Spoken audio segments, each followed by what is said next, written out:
বিসমিল্লাহির রহমানির রহিম। আসসালামু আলাইকুম ওয়া রাহমাতুল্লাহি ওয়া বারাকাতুহু।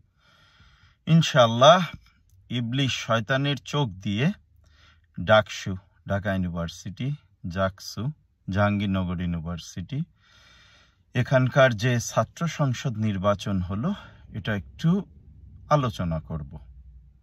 রেজাল্ট প্লাস কিভাবে নির্বাচনটা হলো এই আর কি। দেখেন, আল্লাহ আমাকে মাফ করুক, আমাকে হিদায়াত দান করুক। আমার যে চোখ, আমি যদি কোনো কিছু বুঝতে চেষ্টা করি, ইবলিশ শয়তান যেভাবে একটা ভিতরে ঢুকে যায় একটা মানুষের মধ্যে, বা একটা ভিডিও হোক বা একটা ছবি হোক, আলহামদুলিল্লাহ মাশাআল্লাহ, ইবলিশ শয়তানের চেয়ে খারাপভাবে একেবারে ভিতর থেকে দেখে আসতে পারি।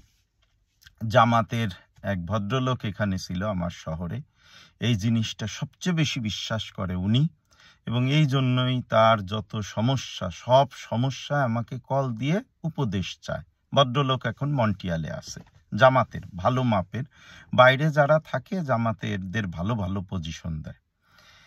এখন আমি এই ইবলিশ শয়তানের চোখ দিয়ে যদি কোনো কিছু দেখতে চাই, একেবারে ভিতর থেকে, যা স্বাভাবিক মানুষের চোখে না পড়ে, এইভাবে আমি দেখতে পারি। এই জানি না এটা আমার বদ আমলের কারণে না আল্লাহর একটা রহমত বা একটা নিয়ামত, এটা আল্লাহই ভালো জানে। তবে আমি বলি আমি ইবলিশ শয়তানের চেয়ে খারাপ, এই আর কি, এই জন্যই এটা পারি।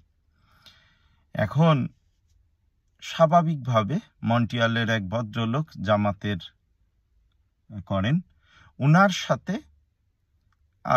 আমরা সহযোদ্ধা, প্রায় কমপক্ষে 15 বছর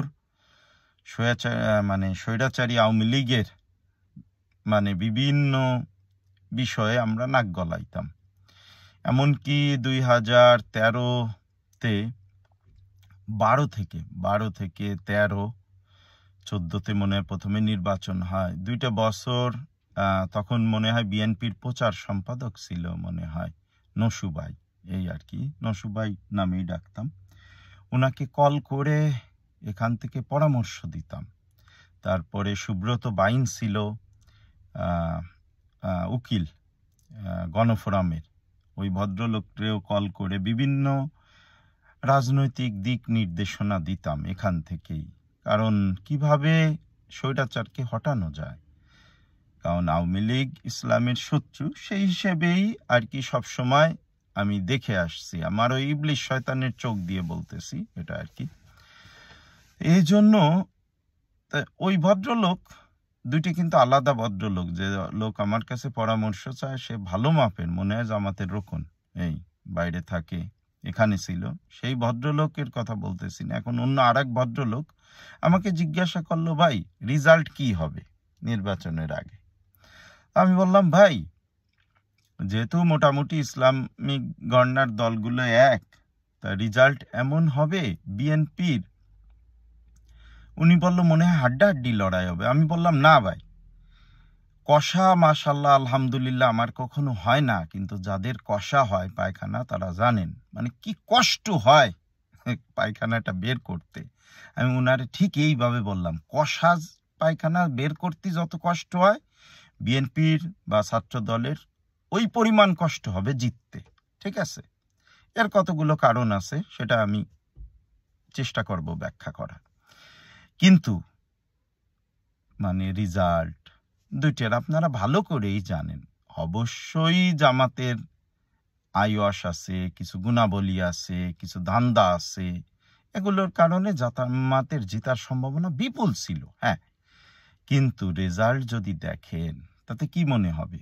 আপনাদের চোখে মনে হয়েছে ওরা ওই যে ঠান্ডা পানির পাত্র দিছে, এই জন্য জামাতের ব্যবহার, এই জন্যই ভোট দিছে লোকজন। ভাই ভোট অবশ্যই দিছে, কিন্তু ওরা কি করছে? ওরা এমন ভাবে সূক্ষ্ম জালিয়াতি করছে, তা না হলে ভোট নির্বাচনে হয়তো বা এমনি জিততো, এই আকাম কুকামের দরকার ছিল না। কিন্তু যে যায় লঙ্কা সেই হয় বীর, একটা কথা আছে না? বাংলার জমিনে যতই জামাত হোক, ঠিক আছে, ধোয়া তুলসীর পাতা তো না, মানে লোভ পেয়ে বসছে, এই আর কি।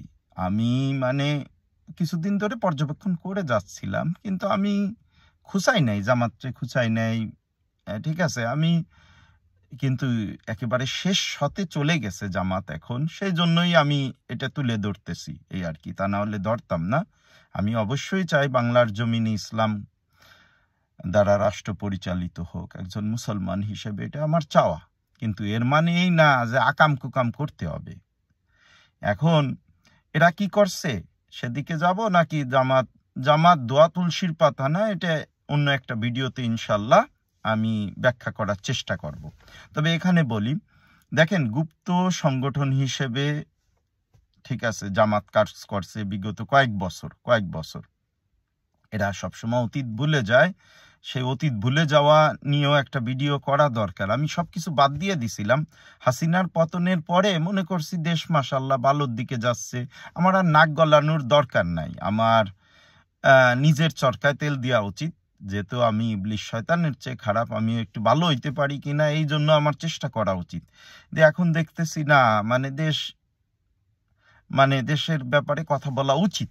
যদিও বা আমার কোনো আমি তো আর ভিডিও এডিটিংও করি না, আমার কোনো ওরকম গ্রহণযোগ্যতাও নাই মানুষের মধ্যে, কারণ ওই সময়টাও নাই যে ভাই এটা তো আমার ব্যবসা না।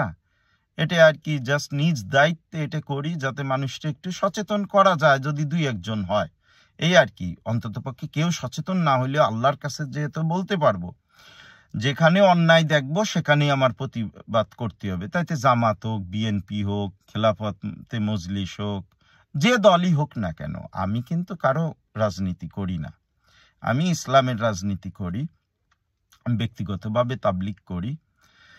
এখন জামাত কি করছে, এই শিবির জানে যে ছাত্রলীগ কারা করে। ছাত্রলীগ ভোট দিতে আসে নাই, বেশিরভাগই আসে নাই, বা ক্যাম্পাস ছাড়া এদের যে ভোটগুলো ওইগুলো এরা জালিয়াতি করছে। দেখেন, আমি আমার ইবলিশ শয়তানের ওই যে এই জায়গা যে ভদ্রলোক ছিল জামাতের, ওর চেয়ে বেশি কেউ জানে না আমি কত বড় ইবলিশ শয়তান। আমার চোখ দিয়ে এ পর্যন্ত যে কোনো বিপদে আগে কল দেয় আমারে, কারণ আমি আমার ইবলিশ শয়তানের চোখ দিয়ে সামনেও দেখতে পারি, ভিতরেও দেখতে পারি, সামনে পিছনে সব দেখতে পারি। এই ক্ষমতাটা আমার আছে। এখন এটি আমার শয়তানি ক্ষমতা না আল্লাহ প্রদত্ত ক্ষমতা, আল্লাহ ভালো জানে। আমার কাছে মনে হয় শয়তানি ক্ষমতা। এই তো এখন ওরা এমন আকাম কুকাম করছে, আকাম কুকাম না করলেও জিততো, কিন্তু ওই যে ভাই শয়তান তো পিছে লাগিয়ে আছেই, আমার সে বড় শয়তান এদের পিছে লাগিয়ে আছে, ইবলিশ শয়তান খোদ। এই জন্যই এরা কি করছে, আকাম কুকাম করছে। নির্বাচনে এমনি জিততো, আকাম কুকাম করছে কিন্তু। এবং জাহাঙ্গীরনগর ইউনিভার্সিটিতে আপনারা দেখছেন ওরা ঘন্টা বাজায় সংকেত দিয়েছে উপরে। এবং এদের যে বাহিনী, দেখেন সারা পৃথিবীতে ইহুদিরা যেভাবে কাজ করে, তারপরে ভারতের যেভাবে কাজ করে, ঠিক একইভাবে জামাত কিন্তু অনেক অর্গানাইজড, এরা কিন্তু ওই ফলো করে। এটা খারাপ কিছু না। রাজনীতিতে জিততে হলে, মাঠে টিকতে হলে ওই মোসাদ এদেরই ফলো করতে হবে। জামাত ওইভাবেই কাজ করে। জামাত এখন বহুত শিয়ানা হয়ে গেছে।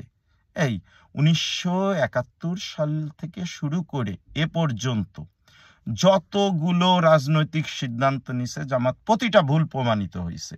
ঠিক আছে, কেন হয়েছে আল্লাহ ভালো জানে, কিন্তু ওরা কিন্তু বুকে হাত দিয়ে একটা ওদের মধ্যে এমন, আমি বলতেছি দুনিয়ার কথা, আখিরাতের চিন্তা করে দেলোয়ার হোসেন সাইদি রহমাতুল্লাহ আলাইহি, মৌলানা নিজামি, উনি মৌলানা কিনা জানি না, বা মুজাহিদ, উনাদের কথা বলতেছি না, কিন্তু এই যে জামাতের রকুন টুকুন বিভিন্ন জেলা শহরে কানাডায় যেগুলো আছে, এগুলো কিন্তু দোয়া তুলসীর পাতা না। ঠিক আছে, এখন ওরা কিন্তু অনেক বেশি অর্গানাইজড। এখন ওরা এই নির্বাচনটা এমন ভাবে কারচুপি করছে। আর প্রশাসনে, বাংলাদেশের প্রশাসন মূলত দুটো শ্রেণীর, এই আর কি। এক হচ্ছে আওয়ামী লীগ প্রতি হাসিনার লোকজন, আর হচ্ছে সব জামাতের। এটা বুঝতে হবে। এখন এটা ভালো বা খারাপ দিক সেটাও ইনশাল্লাহ একটা ভিডিওর মাধ্যমে আমার অনেক কথা বলতে হবে, এই আর কি। কিন্তু বিশ্বাস করেন আর না করেন, আমি আমার ইবলিশ শয়তানের চোখ দিয়ে দেখলাম যে এর চেয়ে বড় জালিয়াতি আর হয় না। জামাত এবার যে দুটো জালিয়াতি করলো ঢাকা ইউনিভার্সিটিতে এবং জাহাঙ্গীরনগর ইউনিভার্সিটিতে, আল্লাহ ওদের হিদায়ত দান করুক, সাথে আমারেও হিদায়ত দান করুক। এই যে আমি সামনে দেখতে পারি, ভিতরে দেখতে পারি, এই ক্ষমতাটার কারণে আমার অনেক সমস্যা হয়। আমি নিজে ঘুমাইতে পারি না, কারণ নিজের ভিতরেই কষ্ট হয়। হ্যাঁ, মানুষের উপরে অনেক উপকার হয় এর দ্বারা। এই যে জামাতের যে লোকটা এখানে ছিল, মন্টিয়ালে গেছে, বড় পদে আছে, ওই লোকের বহু উপকার হয়েছে আমার এই ক্ষমতাটার দ্বারা, এই আর কি। তাই জামাতের আমি ঘৃণা করতে বলি না কাউরে, কিন্তু মানে এদের সাধু মনে করার কিছু নাই। জামাতও মানুষ, ওরাও আমার মতো মানুষ। আমি স্বচক্ষে অনেক কিছুই দেখছি, এই আর কি। ইনশাল্লাহ ভিডিও বড় হয়ে যাচ্ছে, তবে বিএনপির ভুল যেগুলো ইনশাল্লাহ কথা বলবো পরবর্তীতে সেগুলো নিয়ে। কিন্তু জামাত আকামটা না করলেও পারতো, যে আকামগুলো করছে আল্লাহ ওদের এই আকামগুলোর ফল দুনিয়াতেই দিয়ে দিক, এই আর কি। ফল কিন্তু ভালো হয় নাই।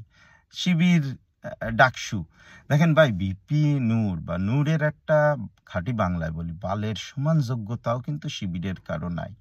নূর যে সময়, নূর ভাই উনি আমার সে বড় মনে হয় না, ছোট হইতে পারে। নূর ভাই যে সময় বিপি হইছে ভাই হাসিনার আমলে, ভাই মানে এদের জামাতের যে এত আড়াই বড়াই শুরু হয়েছে ভাই, কথা বলতাম না, এই কুকুররা এমন ভাবে কথা বলা শুরু করছে। ওদের কিন্তু কোনো ভিত্তি ছিল না জামাতের। হ্যাঁ, আগে ৬-৭% ওদের ভোটার ছিল, এই আর কি, আগের কথা বলতেছি। সেই কুকুরদের এখন এমন লাফালাফি শুরু হয়েছে, এই অতি বাড়লে ঝড়ে ভাঙ্গে একটা কথা আছে গোপালগঞ্জে বাসা, এই আর কি। আর ফড়িংয়ের তেল জ্বালায় কুপোয় পুড়িয়ে মানে মরার জন্য, এই আর কি। জামাতের অবস্থা সেরকম হয়েছে, পরবর্তীতে দেখা যাবে। লাফানোর কোনো কারণ নাই, ওদের মানে সময় কাছে আসতেছে আবারও। মানে 17 বছরের মানে বাস খাইয়ে খাঁটি বাংলা আর কত বলবো, আর শিক্ষা হয় নাই, এই আর কি। তো ওদের চোখে চোখে রাখবেন, ওদের থেকে সাবধানে থাকবেন, এই আর কি। ওরা দোয়া তুলসীর পাতা না, যে কয়জন জীবিত আছে ওর মধ্যেই বেশিরভাগই সগলখোর। হ্যাঁ, ওরা ব্যক্তির কাছ থেকে আমি দেখি নেই যে চুরি করছে, কিন্তু সরকারের টাকা কিন্তু এ জায়গায় দিয়ে চুরি করে, আমি দেখছি। এই কানাডায়ও চুরি করে। ধান্দা ওরা যা পারে, ওদের আল্লাহ পাক মুখের জবানটা দিছে অসম্ভব। আর এদের মতো আত্মকেন্দ্রিক সেলফিশ আমার জীবনে কখনো দেখি নাই, জামাতের মতো আত্মকেন্দ্রিক লোকজন। ভাই, মূল কথা থেকে কোন দিকে চলে গেলাম। তাই ঠিক আছে ভাই, যদি ভালো লাগে শুনেন, না লাগলে আমার সাথে আসেন, একদিন বেহাস করি ভাই। আসসালামু আলাইকুম ওয়া রাহমাতুল্লাহি ওয়া বারাকাতুহু।